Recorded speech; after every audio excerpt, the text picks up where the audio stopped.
अब हम लोग एनपीसी के एप्लीकेशन पे बात करेंगे। हमारा प्रोजेक्ट लेक्चर एनपीसी एप्लीकेशन से रिलेटेड है, मतलब what is the application of NPC. और इसमें मुख्य रूप से हम लोग एरिया, परसेंटेज और एक टेबल देखना सीखेंगे जिसकी मदद से हम किसी सवाल को सोल्व कर सकते हैं। तो पहले हम लोग आउटलाइन कर रहे हैं लेक्चर को और उसके बाद फिर हम लोग आगे बढ़ेंगे। ये देखिए कि एनपीसी का एप्लीकेशन, फिर एनपीसी का एप्लीकेशन ऑफ एनपीसी, और इसके बाद ये एक टेबल है जिसको हमने छोटे छोटे भाग में काट के आप विजिबल हो ऐसा कर दिया है कि आप देख सकिए। इसी टेबल की मदद से हम लोग एरिया को परसेंटेज में, परसेंटेज को एरिया में बदलते हैं और एनपीसी से रिलेटेड प्रॉब्लम को सोल्व करते हैं।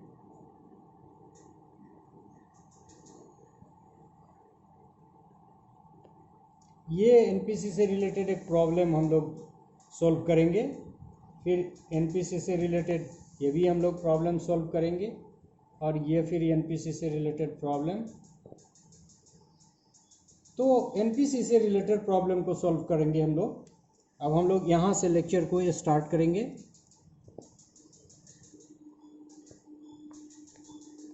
ये देख सकते हैं कि एनपीसी का जो एप्लीकेशन है वो क्या है। पहला आप देख रहे हैं कि to test whether the distribution is normal और नॉट, मतलब ये एनपीसी का है कि किसी भी डिस्ट्रीब्यूशन को हम लोग देख सकते हैं कि वो नॉर्मल है कि नहीं, और इसके लिए हम लोग एनपीसी का इस्तेमाल करते हैं। दूसरा आप देख सकते हैं कि कंपेयर टू और more distribution in terms of overlapping. यदि कोई ओवरलैपिंग के सिचुएशन में भी यदि कोई डिस्ट्रीब्यूशन है तो उसको हम लोग कंपेयर कर सकते हैं एनपीसी की मदद से। तीसरा, स्टूडेंट्स को, उनके परफॉर्मेंस को हम इवैल्यूएट कर सकते हैं, कितना ज़्यादा उनमें फ्लक्चुएशन हुआ है, पहले कैसे थे, बाद में कैसे, कितना डेवलपमेंट हुआ या कितना ह्रास हुआ। फिर हम लोग परसेंटाइल, दो कंसेप्ट है, परसेंटाइल और परसेंटाइल रैंक, जिसको हम लोग पहले ही पढ़ चुके हैं। तो परसेंटाइल और परसेंटाइल रैंक को निकालने में भी एनपीसी का इस्तेमाल किया जा सकता है।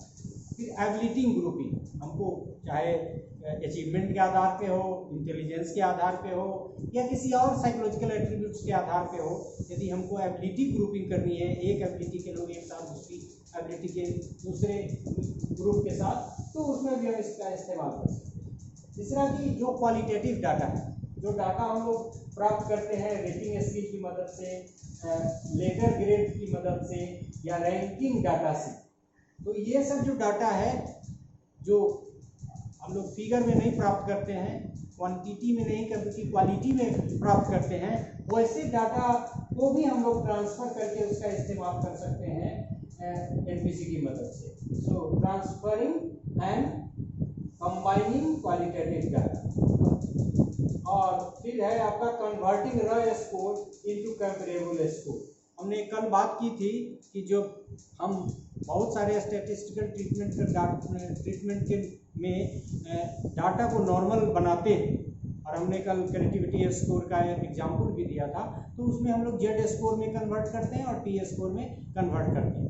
कल हम लोगों ने एक फार्मूला की भी बात की थी कि Z equal to X minus M, यहाँ आप देख भी सकते हैं X minus M divided by standard deviation, इससे जेड को में कन्वर्ट करते हैं, और फिर इसको हम लोग टी स्कोर में कन्वर्ट करते हैं। कल भी हमने उस फार्मूला को बोर्ड पे लिखा था, t is equal to 10z plus 50।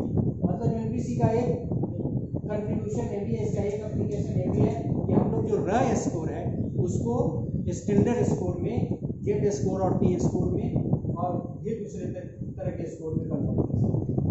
इससे एक और फायदा है कि relative difficulty of the test items, यदि एक टेस्ट है उसके आइटम्स की डिफिकल्टी को भी मेजर करने में हम लोग एनपीसी का इस्तेमाल कर सकते हैं। और ये सबसे ज़्यादा जिस पे हम लोग आगे भी बात करेंगे, to make use of table of normal probability curve in order to find percentage, area और नंबर ऑफ केसेस रिक्वायर्ड, जिसके बारे में हम लोग विस्तार से और पढ़ेंगे कि एरिया निकालना है कि यदि डाटा यहाँ इस दो स्कोर के बीच में डाटा है, इतना परसेंटेज है या मीन ये है, स्टैंडर्ड डेविएशन ये है, तो डाटा का फैलाव कहाँ तक है, ये सारी चीज़ों को एरिया और परसेंटेज के टर्म में हम लोग करते हैं। और ये गैरेट की हिसाब से हमने जो एप्लीकेशन गैरेट ने दिया है उसको भी लिखा है कि वो कह रहे हैं कि एनपीसी का इस्तेमाल बायोलॉजिकल स्टैटिस्टिक्स में है, एंथ्रोपोमेट्रिकल डाटा, एंथ्रोपोलॉजी जो शरीर विज्ञान से संबंधित मतलब मस्तिष्क वगैरह को देख के जो it's a branch of sociology, you can say social and economic data, economics में भी और समाज से रिलेटेड भी जुड़ जाता है, चाहे वो जनसंख्या में SC ST और किसी पॉपुलेशन को रिप्रेजेंट करने का हो या और भी कई तरह के डाटा। फिर आपका साइकोलॉजिकल डाटा, मतलब साइकोलॉजिकल मेजरमेंट्स जिसका इस्तेमाल मुख्य रूप से एजुकेशन में भी हम लोग करते हैं, और एरर्स ऑफ ऑब्जर्वेशंस। तो ये गैरेट के अनुसार इस तरह से हम लोग एनपीसी से रिलेटेड जो कंसेप्ट है उसका एप्लीकेशन करते हैं। अब ये हमने आपको दिखाया था, इसको बहुत फिर दिखाने की जरूरत नहीं है। हम लोग अब यहाँ let us have a problem, यहाँ एक प्रॉब्लम है, इस प्रॉब्लम को देख के आप कहिएगा इसमें क्या दिया हुआ है। प्रॉब्लम कह रहा है if mean is equal to 49.50 and ST is equal to 14.30, then change the score of 80 in Z score. हमने कहा था कि किसी भी र स्कोर को हम लोग Z स्कोर में कन्वर्ट कर सकते हैं। इस एप्लीकेशन के बारे में हमने कहा था कि आगे भी स्टडी करेंगे। तो आप सवाल में यहाँ देख सकते हैं, यही बना हुआ भी है सवाल कि देखिए फार्मूला का इस्तेमाल किया हुआ है, 80x है और आपका मीन दिया हुआ है 49.50 और स्टैंडर्ड डेविएशन से हम इसको जो 14.30 है डिवाइड कर रहे हैं, तो ये वैल्यू हमारा 2.13 आ रहा है। मतलब कि यदि हम Z स्कोर में कन्वर्ट करते हैं, मतलब मीन दिया हुआ है, स्टैंडर्ड डेविएशन दिया हुआ है, तो change the score of 80 in Z score, मतलब ये रॉ स्कोर को Z स्कोर में कन्वर्ट कर रहे हैं, तो इसका वैल्यू कितना आ जा रहा है 2.13। और हमने कल बताया था Z को जब हम लोग डिफाइन कर रहे थे, एनपीसी कैरेक्टरिस्टिक्स के बारे में लोग बात कर रहे थे, यह कोई भी सवाल बनाने के लिए हमको इस फार्मूला का इस्तेमाल करना होगा, Z = x - m by standard deviation. और इसीलिए माना यह भी जाता है कि एनपीसी से के दो पैरामीटर हैं, पहला पैरामीटर मीन और दूसरा पैरामीटर स्टैंडर्ड डेविएशन। ये भी एक सवाल है एनपीसी से रिलेटेड, आप देख सकते हैं इसमें भी मीन दिया हुआ है, स्टैंडर्ड डेविएशन दिया हुआ है, इसमें Z स्कोर दिया हुआ है और Z स्कोर को आपको र स्कोर में कन्वर्ट करना है। सेम फार्मूला का इस्तेमाल किया, वैल्यू को पुट किया और सोल्व किया, तो देखा कि Z स्कोर जो है वो र स्कोर में कन्वर्ट हो गया। और ये एक चीज़ यहाँ आप ध्यान दे सकते हैं कि जब भी हम र स्कोर को Z स्कोर में कन्वर्ट कर रहे हैं तो वैल्यू क्या हो रहा है, यहाँ वैल्यू छोटा था, Z का वैल्यू कितना था, Z का वैल्यू कम था, 0.625 था, कन्वर्ट करने पर 53 हो गया, उसमें 80 था और कन्वर्ट करने पर 2 पॉइंट समथिंग हो गया था। तो ये नेचर भी Z स्कोर और र स्कोर का आप ऑब्जर्व कर सकते हैं। अब ये एरिया से रिलेटेड प्रॉब्लम है जिसको निकालने में हम लोग कुछ चीज़ों को देखेंगे। देखिए यहाँ लिखा हुआ है making use of the table of normal distribution, read the area from mean to 2.73 sigma, ये सिग्मा है। अब ये 2.73 एरिया कितना परसेंट होगा ये हमको देखना है। ये डाटा हम इसको सोल्व करने के लिए फिर यहाँ आएंगे, लेकिन इसके लिए हम लोग यहाँ देखें, इस डाटा को देखें कि मतलब ये XY ये पॉइंट है, मतलब हमारा क्या है 2 है, 2.73, मतलब 2 यहाँ 2 है, यहाँ 2.1 आएगा और यहीं कहीं 2.7 आएगा, 2.7 यहाँ आएगा और फिर यहाँ 2.1, 2.2, 2.3, मतलब इसके सामने और इसके सामने जो ये स्कोर होगा उसको हम लोग क्या कर सकते हैं, फाइंड आउट कर सकते हैं, मतलब हमको उसी को फाइंड आउट करना है। ये आप देखिए मेरे पास एक ग्राफ रखा हुआ है, इस ग्राफ को यदि हम देखेंगे तो अब देखिए कि 2.7 कहाँ है हमारा, यहाँ 2.7 है, यहाँ 2 कितना आ गया 3, यहाँ 3 के सामने देखिए, और यहाँ 2.7 के सामने देखिए, 2.7 और 2.3 के सामने क्या कौन सा स्कोर आ रहा है, 4968। मतलब ये स्कोर हमको फाइंड आउट करना था, ये टेबल को देखना आना जरूरी है। और इस क्रम में हमने 2.73 को देखा, तो 2.73 के लिए क्या आ रहा है, यहाँ 3 के सामने कितना आ गया, देख लीजिए आप 7, तो कितना आ रहा है 4968।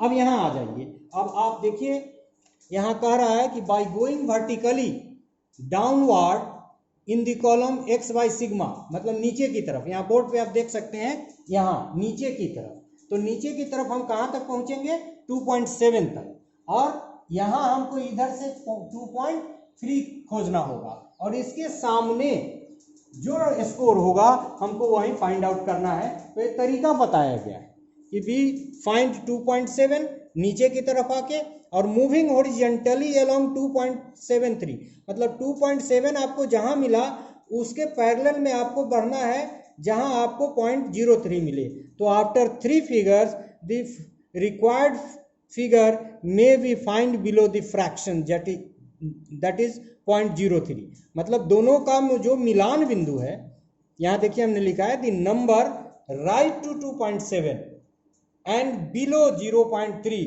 Meeting at a point is our number, जिसको हमने आपको सोल्व करके इस डाटा में दिखाया भी है। यहाँ आप देख सकते हैं, ये जो इधर लाइट यदि हम करेंगे तो यहाँ हम लोग देखेंगे कि हमारा 2.73 यहाँ आ रहा है, यहाँ आ रहा है, मतलब 4968।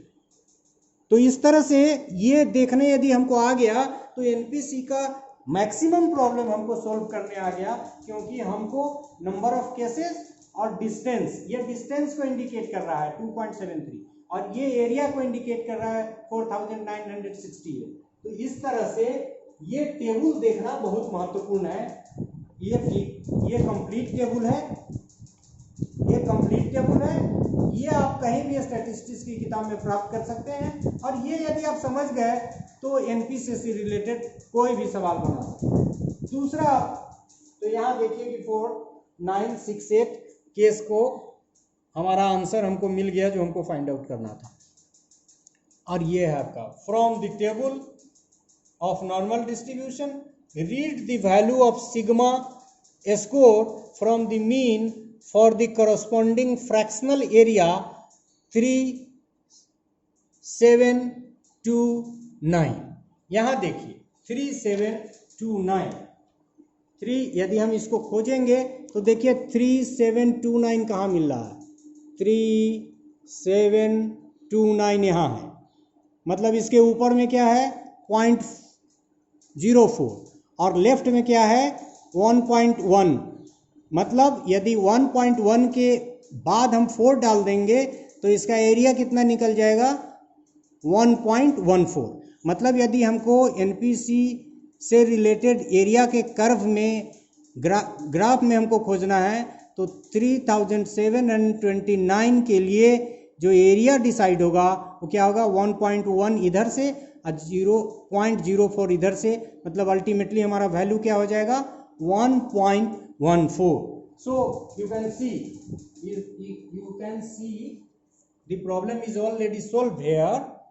In the given table the meeting point of the given number, that is this, जिसको हमने आपको दिखाया भी, is 1.1 from left to right, और ऊपर से क्या है and 0.0 from top to bottom, and so the required area is 1.14 sigma from the mean. तो इस तरह से हमने इस सवाल को भी बनाया, और यदि आपको एरिया को डिस्टेंस में और डिस्टेंस को एरिया में कन्वर्ट करने आ गया, जिसको हम लोगों ने बखूबी कई एग्जाम्पल से, ग्राफ की मदद से, बोर्ड पर बने हुए एग्जाम्पल की मदद से समझने का प्रयास किया है, तो निश्चित रूप से हम एनपीसी से रिलेटेड किसी भी प्रॉब्लम को सॉल्व कर सकते हैं।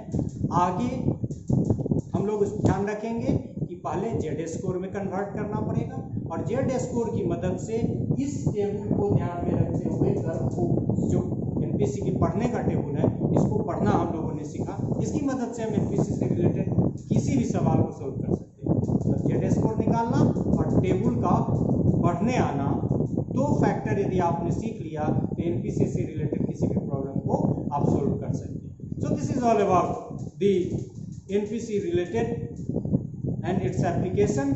हाँ, कुछ इंडिविजुअल प्रॉब्लम्स हैं, कुछ आइडेंटिफाई प्रॉब्लम को लेके सोल्व किया जा सकता है।